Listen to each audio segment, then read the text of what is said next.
Well, for Gen Z, hair is more than appearance, it's identity. New data shows young men now fear balding more than they do weight gain. Joining us now is Dr. Brett Bolton. Hair restoration specialist, to explain what's driving this shift and how new technology is changing everything. Dr. Bolton, welcome to the News Desk. Thank you for your time today. Thanks for having me back. Great to be here. You bet. So, Dr. Bolton, nearly 80% of young adults say that their hair is central to who they are. Why has hair become such a powerful part of identity for Gen Zers? There's multiple reasons, but I would definitely say the biggest impact has been social media. The rise of social media and the influencers out there, and this ideal idea of perfection, when reality is they're using filters. No one's perfect, let me tell you. It doesn't exist, but everyone's chasing that perfection. So I think that has a huge impact on it. Also, we're seeing a lot more advertisements for hair loss remedies all over the internet, all over the TVs. You got multiple different companies that are spending millions and millions of dollars monthly advertising preventative treatments that aren't even FDA approved, from vitamins to, snake oils to real stuff. And that constant barrage of all that media is really putting it into their head more so than ever. Okay, Doc. We see GLP-1 drugs take off. It's multi-million-dollar industry. Just between you and I and the wall here, tell me which one of these is actually a good product to use, because as you can see, I've got a little thinning up here. So are there products out there that do work over the counter? Yeah, and so over the counter, you can, use it. There are vitamins that help short term, things as biotin and horsetail silica. There's a lot of different coenzyme teas, different things like that. But the main ones that are going to get you real results are going to be, the brand name is finasteride, or the brand name is Propecia. The ingredients finasteride, and then Rogaine, which is minoxidil. Those are the FDA approved treatments that we have. That's what I try to get each of my patients to do. If I can talk them into both, great. If they're picking one or the other, the pill is the easier, more effective way to go. But the two together would be the best from a preventative standpoint. Okay, yeah, just for preventative, it's not going to regrow the old hair that I lost, right? So if you're fortunate to catch some of the hairs in the early miniaturization phase, what's happening with genetic male pattern baldness is we have a hormone conversion that's taking place where testosterone in our body's converting into something called DHT. That's causing a sebum to build up that miniaturizes the hair follicle, then that eventually keeps the hair from making its way through. So if you happen to catch it at that point when you take the medicine, you may, and I use that in parentheses, you may be able to revive some of those miniaturized hairs, but you're not going to be growing new hair from these medications. This is my everyday, talk to me like a 20-year-old. Hey, take this pill and put this potion on your head twice a day and you can still lose hair. Try to sell that to a 20-year-old. I don't even sell these products. But my point is, if you don't take them, you're going to be way worse off. But it's just hard to tell a 20-year-old, get on these medications and you can still lose your hair. They don't want to hear that. But the reality is, if you don't do that, it's going to be, it's progressive. It's going to catch up to you at some point. Yeah. When patients come into your office, what's the first emotion, concern that they express, not medically, but psychologically?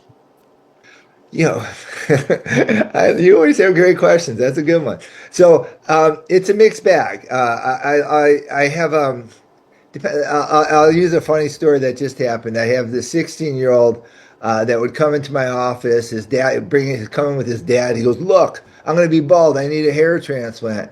And I said, I don't see any hair loss. I want to get on the medications.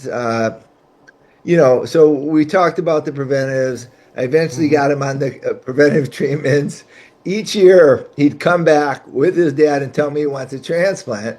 And each year, I'd say, "You're not ready yet. I don't see any hair loss." So finally, literally, this is a 7-year story. We just did a search a couple months ago. He goes, Now, look, I really got hair loss. Can you please do my surgery now? So he wanted to get it before he had it. So there's that guy.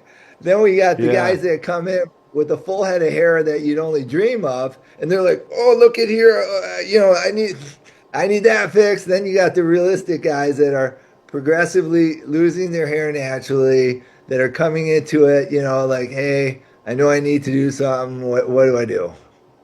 So it's really all over the board with this. What's the real world cost of hair loss on confidence, work, dating for Gen Zers now? It's very serious. I have patients that literally live in their baseball hats. Once Hmm. they lose their hair, it changes their self confidence. It changes how they see themselves. It's like their mojo in a sense. And their whole world around them changes because of that lack of confidence in the way they see themselves. That self worth is so very important. I had one patient, I'll never forget this story as long as I live. He would go to bed with his wife, and he said, when she turns the lights off, that's when I take my hat off. This is how important it is to these people. And they can't go swimming, they can't go to their religious functions, they can't get dressed up in a suit and tie or whatever because they always want to wear a hat. A lot of the guys don't want to do the wigs, and they just don't know that there's other options out there. But it's very mentally debilitating for the patient that's losing their hair because you're constantly focusing on it, and it really makes you overthink it is the problem. Growing up, I'm a child of the 70s and 80s. I hardly ever saw a lot bald men. Kojak was really the only bald man that I ever saw. But nowadays, men are, you can see the receding hairline, and they are just accepting the bald look, and some of them look great, right? uh, it's all, and the beauty's in the eye of the beholder. And Right. I never tell anyone that they need a hair transplant. It's something that you want, but if you're happy with your appearance, then God bless you, and yeah, that's terrific, for sure. You know, Many people still think of bad hair plugs. What has actually changed with modern hair restoration technology? Oh, so yeah, we've come a long way. It's I was at the first conference in Barcelona. This is back in the '90s, where the Americans were introducing their great techniques with like the plugs and the flaps and all these like Yeah. crazy procedures. And a Japanese man gets up and introduced the one hair graft. And the audience gasped, and that's changed hair transplants. It's just blown it up because we do one hair at a time, so single hair at a time, so it's super soft and natural. We use what's called a follicular unit. These are naturally occurring bundles of hair we have in the back of the head behind the one hairs. And then what I do that's unique is I use a graft that will have multiple follicular units to help create density further back. But Hmm. it's done by slit grafts. It's much more natural. The patient tolerates the procedure easy. So that's why today you don't know if it's done properly. You would never know someone had a hair transplant. Why are younger men finally stepping out of the shadows now? What makes this moment different? I'm going to refer back to social media. I think the onslaught of social media and this life of trying to be perfect and these look maxers. I don't know if you heard about this phenomenon, but everyone's just doing everything they can to look better. It's just this Yeah. false reality, and focusing on beauty when you should be focusing on inner self doesn't make sense to me. But that's what's happening today in reality. Dr. Bolton, for someone who's watching, who's quietly worried about thinning hair, what would you want them to know today? Well, first of all, you're not alone. It's super common. Everybody has some form of hair loss, and my little nephew called me today. He's 25 years old, and he's like, he calls me Uncle Brad. Uncle Brad, I'm losing my hair. I go, well, what's going on? I had a few hairs in the shower. So I'll tell you exactly what I told my nephew. I strongly encourage you to get on the finasteride and the minoxidil. But I said to him, but like your older brother, I gave him this same conversation about 8 times before he finally got on it.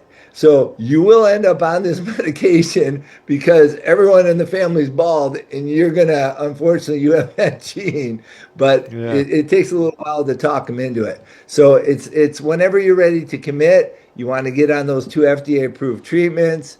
If it's at a point where you're overly focusing on it, where you're making yourself nuts and not doing the functions you want to do, like we talked about, swimming, religious things, then you need to remedy that with surgery. And once you do get the surgery, you stop thinking about it, and then you can get on with your life. So the sooner you approach this, the better. The sooner I can get a patient in my office like that 16-year-old, the sooner we can stabilize you and hopefully save you from the surgery. That's the trick, is to keep you from the surgery. The two FDA medications you've got, Fenestra and Minoxidil, is that something? Is that a lifetime? If a person starts it as your nephew, 25, is that something he's going to Yeah. need to continue to use 25 years from now until he's 50 or so, and then he says, "I give up"? So I'm 55, and I've been on that since I was about 27. So the way I word it is, you're going to be on it for as long as you want to keep the hair. So, and what I'm seeing, I do, my patient today, I think, was like 85. I get patients all the time in their 80s. I've even had patients in their 90s that told me, I just lost my hair last couple of years. So nobody knows when you're going to lose your hair. Patients say, hey, am I going to need lose more hair? I don't know. That's between you and Mother Nature. I have no clue. And anyone who tells you they know what's going to happen with your future hair loss, run, because no one knows. And Hmm. so my best advice is get on it, stay consistent, and don't think about it. Get it off your mind and move on with your life. And once you don't care about the hair, you can get off the meds. I know Rogaine is a topical solution, right? Yeah, so Rogaine's been out since the 70s. Back in the day, it was about 400 bucks a month back then, and that was the 2%. But it's generic now. They now have a 5% foam for men, which is really easy to use. The 2% they call female Rogaine. But I'll put everybody, and no matter if it's a man or a woman, on the 2%, the female Rogaine, and it doesn't have to be Rogaine, just minoxidil for about a month or so, just to give the Hmm. body a chance to adjust to it, make sure there's no weird redness or irritation or flakiness.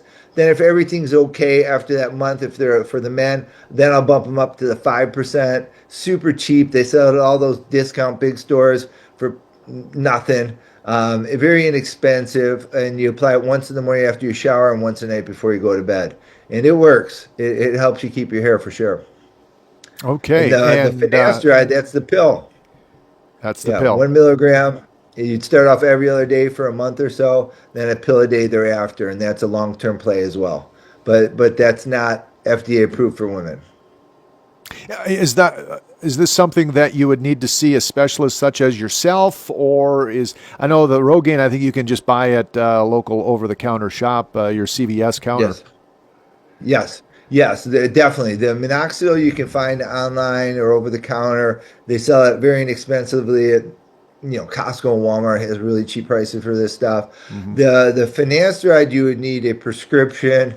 And that's what's happening with my business is I'm not seeing a lot of these patients anymore, and I'm going to lose more business from the conversations. Is they're going to these online hymns, Roman, different places online. They do a Yeah. 5-minute survey.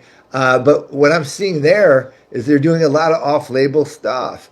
They're prescribing oral minoxidil, which is not FDA approved for the hair. They're giving you a topical finasteride, which is not FDA approved for hair. So you got to be careful. A lot of patients are having some issues and some absorption issues. So you got to be careful. And the only thing that's currently FDA approved for hair is the finasteride 1 milligram and the minoxidil topically. Gotcha. So, at the core, Doc, what do patients really regain when they restore their hair beyond looks? You always got great questions. So, number one thing is it changes the way they see themselves. it changes the whole world around them because their confidence comes back. Every time I get a patient that comes back in for a follow-up, I see them, their face looks different. They're carrying themselves, their shoulders are higher, they're smiling. It's like they were brought back alive weirdly in their life. They just get their confidence back in such a way. It just makes me feel so great to see these guys come back. I love it every time. I mean, they give me a big hug. They want to shake my, I mean, they're like, this has changed my life. I mean, I do a lot of videos for follow-ups, and I always say how corny it is when I say it changes life. They all say, yes, it's changed my life. My whole world around me has changed. So it really makes a difference when you get something back that you're focusing on too much. Yeah, I can imagine so. Dr. Brett Bolton, thank you so much. I sure appreciate the time with you, sir. Thank you very much. Great to see you. Great to see you again. Yeah, well, take care. We'll talk to you soon. All right, 15 minutes now past the hour. Let's take a break. We'll be right back here to KFYR Plus.